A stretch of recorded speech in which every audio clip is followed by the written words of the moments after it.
Okay, so here we have the Death Star. Sorry it took me so long to get a review of this. I filmed one about 2 days ago, and then I realized it was too long, and then I didn't want to have to edit it. So this is going to be a two-part review, so I'm just going to film it that way. So be sure to look for the second part when you're finished with the first part. That way I can get all the details and you can see how everything works. So yeah. So this set is $400 US. It's been out for about a year now. It's 3,803 pieces, and it took me about 12.5 hours to build. The main reason it just took so long is because there's just a lot of small building. You can see like all of these pieces right here are all thin pieces, so it just takes a long time. Here's the instruction booklet. I know I don't normally show this, but this one's pretty special. It's bound, and it's absolutely huge. It's 261 pages, and yeah, definitely the largest instruction booklet I've ever had. So this set is 16.5 inches tall and 16.5 inches wide. It's absolutely massive. It's just as tall as the Grievous statue, and it's even taller than the AT-AT. Comes with 24 minifigures, 6 of which are all rare to this set. So yeah, let's get started. First of all, the very top here, this is the super laser control room. You get this rare guy. He is a Death Star trooper. He's got this unique little helmet, which is pretty cool, and a unique face. He sits up here in this little control booth that moves around. And then over here on this control one, it moves the super laser. You can move it up or down, or side to side, so you can kind of aim it, which is pretty cool.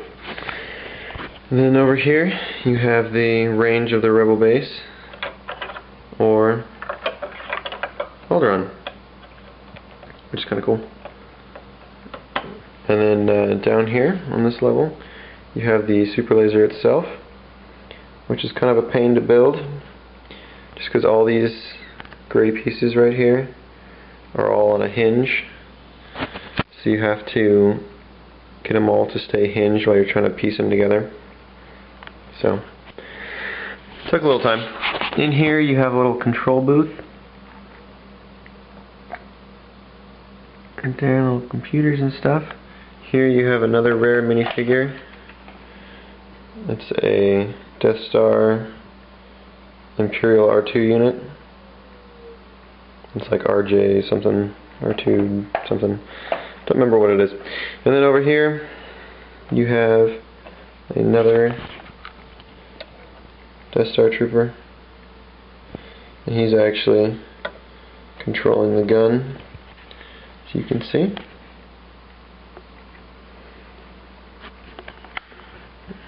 The other thing I love about this set is all the attention to detail. Like you see there's lights here and in the doorways, and little impressions in the wall. And over here you can see there's kind of the different colors that you see from the movie. The red and the black and the everything. They did a really good job of making sure this was an actual representation. And then down here you have one of the turrets of the Death Star. You got a regular stormtrooper here.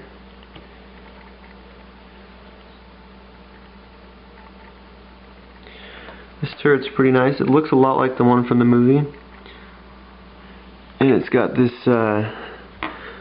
big spring-loaded missile you can shoot out. It's pretty nice. It's got 2 seats on there as well. And then in the back, if you can see it, there's some guns back there. So just put him right there for now. Okay. And then over here, up top, we have this little mouse droid. And this is considered a minifigure. I don't know why, but it is. See a little mouse droid right there. And he actually has a little slot he can drive through. Right there. Then over here you have this Imperial protocol droid. Another rare minifigure. And he's going through this parts bin. He's looking for some spare parts right here. This is like a droid repair room. You can put someone up on here. Like so. Very cool. Then over here you have an assassin droid. And he's getting some tools. And you got this little station over here. Spare helmet. A gun. And then the central elevator, which I'll show you later. And down here you have the docking bay. And you can move the TIE fighter around, which is pretty nice. You get this little kind of small scale TIE Advanced. And just to show you the difference here, here is the new one. Massive difference between the two. But the cool thing about this little guy is you can still put someone inside of it. You just got to open it up, and there is space for someone to fit in there. So it's kind of, I'm pretty happy that they still went the extra mile to make sure someone can fit in there. Doesn't look too bad. So this guy just sits up in here, but I'll wait so you can see. So this is what the room looks like. You can see. It's got these little control panels, look like the movie. Landing arrows, some boxes. Even has these weird little lights over the elevator shaft. And if we go back to the control booth, you can even open and close the door, like so. On this little wheel right here. So, let's put this guy back in his little cradle. There we go.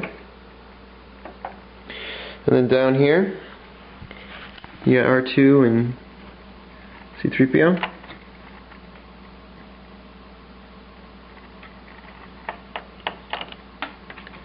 Right there, kind of your standard R2 and C-3PO. Got this little cart of knickknacks here on wheels, and then over here, this little crane. This thing's pretty cool actually. It's got a little seat on there so you can put someone in it. And it has these little jaws that can open up and grab stuff for you. So you can actually pick stuff up with it like this.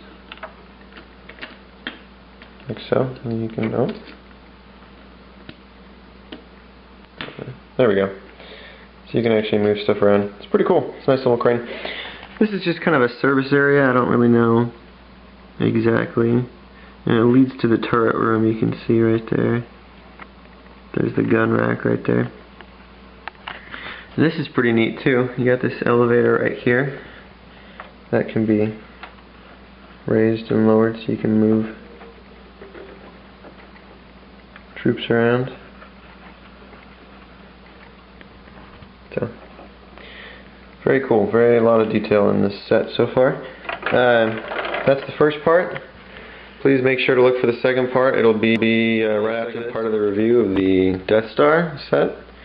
We've already seen the control booth, the super laser station, the turret, the droid servicing room, the hangar bay, and the kind of hiding place of R2 and C-3PO. So moving on, over here we have the exterior of the Death Star. These are the turrets, the defense turrets. and they move together if you push this little rod back and forth, which is pretty cool. And this is also where the mouse droid can walk out, or roll out, right through there. And these turrets can move up and down individually, like so. Down here is the Emperor's throne room from the second Death Star. You can see he's very cool. He's definitely a new Emperor. He's got the lightning shooting out of his hands. He's got a new angry old face right there. And then you can see he's got his swiveling chair. And he's even got the little TIE Fighter shaped window to look out of. He's got these little blue things.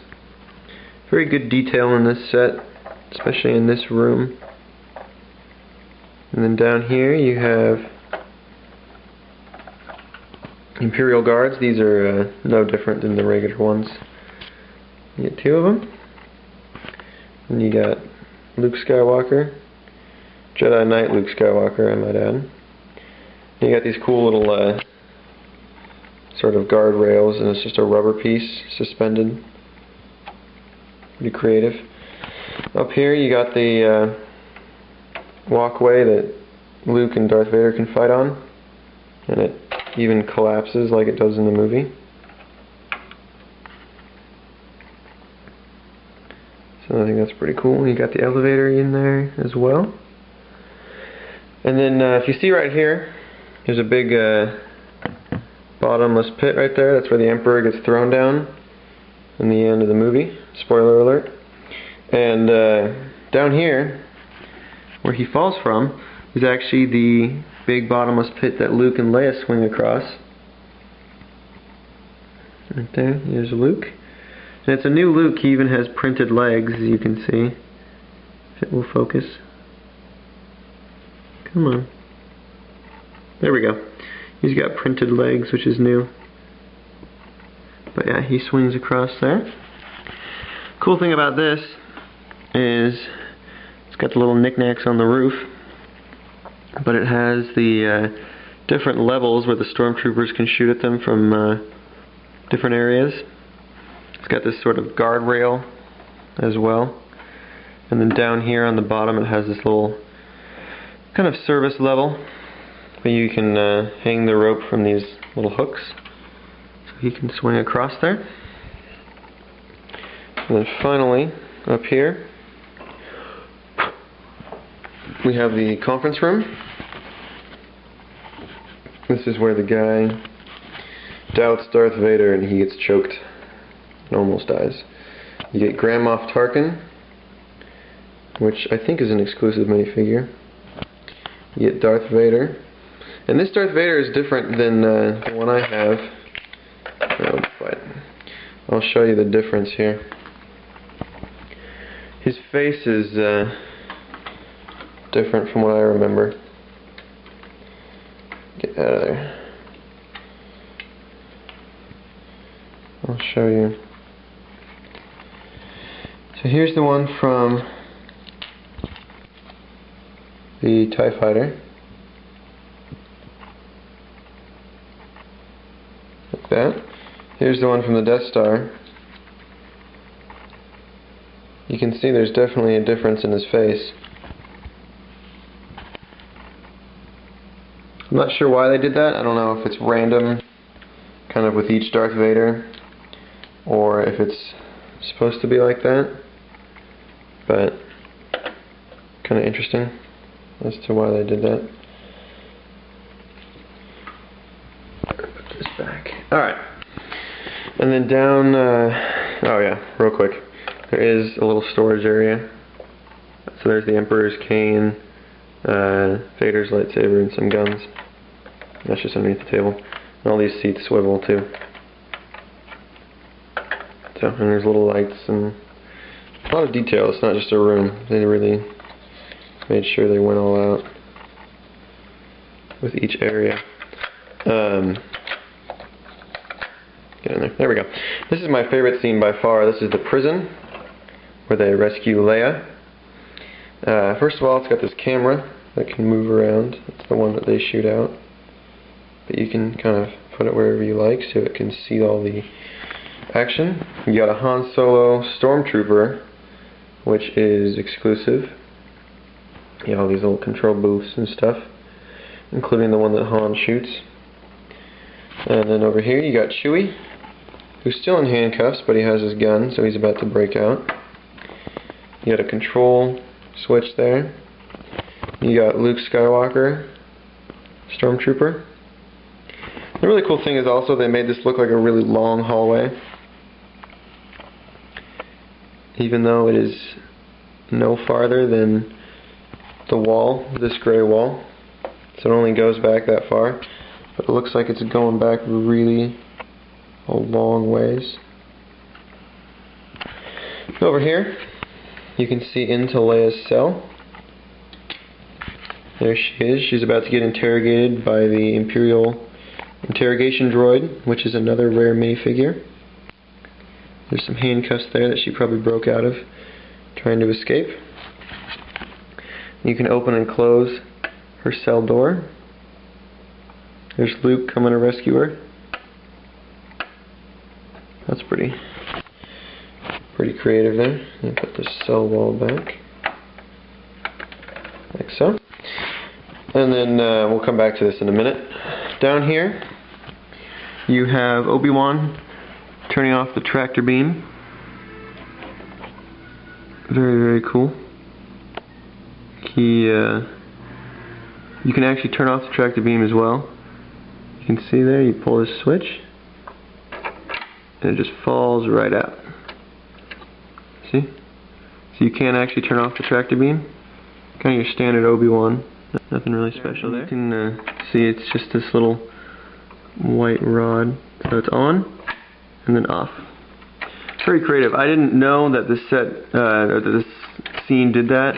And I think it's pretty cool that they went the extra mile to make sure this scene had some functionality, because I wasn't really sure if it was just going to be kind of like a room.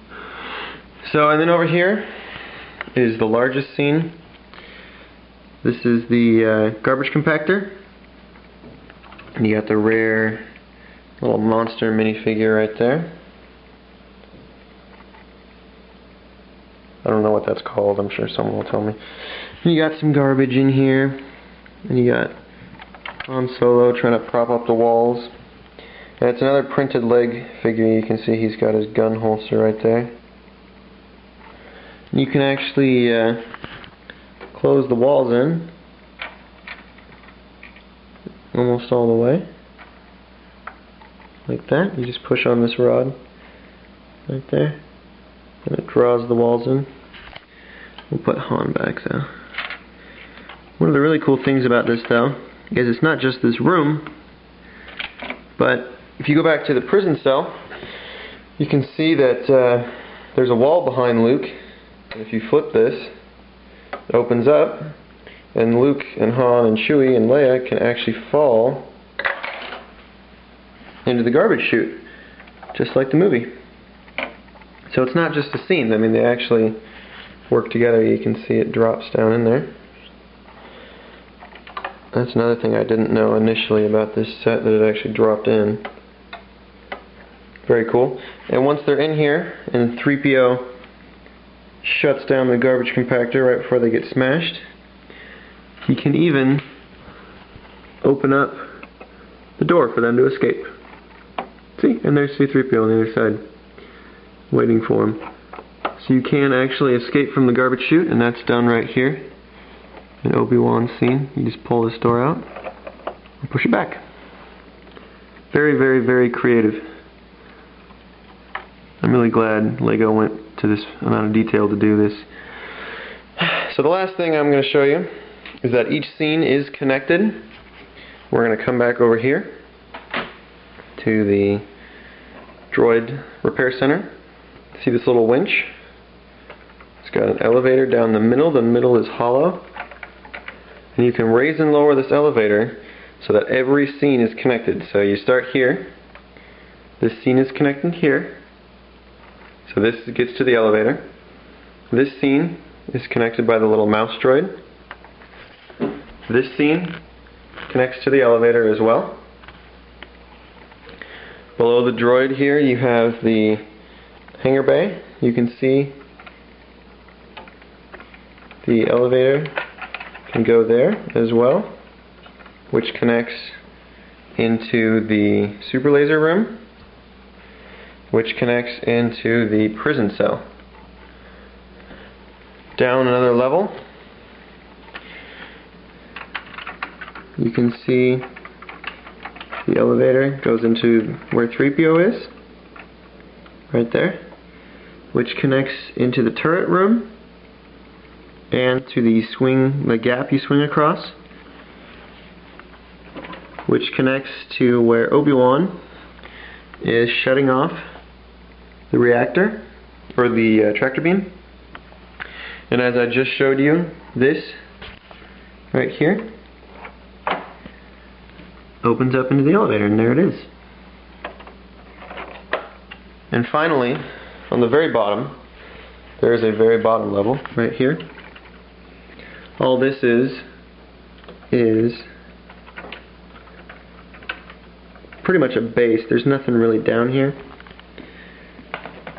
You can see there's just kind of a little platform. Nothing too special about it. But there is something up there, or down there. So we can just call the elevator back up. It takes a little while. It's not the greatest little hinge in the world, or winch, but it works. So anyways, this set, obviously very expensive. I got this as an early birthday present, so I didn't have to pay for all of it. Definitely the best set I've ever had, just because of the amount of detail, accuracy to the film, all the minifigures, everything. Truly the best set I've ever had. Pretty easy to build. It's very tedious, but it's pretty easy. There's nothing too advanced or too complicated. You might get a little frustrated with it, but it's not too bad. I would definitely recommend this, but it is, like I said, very, very expensive. So, yeah, kind of a hard call, really. But I hope you enjoyed this review and that you saw both parts of the review. This is the second part. I'll be making some more reviews in a little while. I'm not going to get anything for a couple weeks. But yeah, hope you enjoyed this review.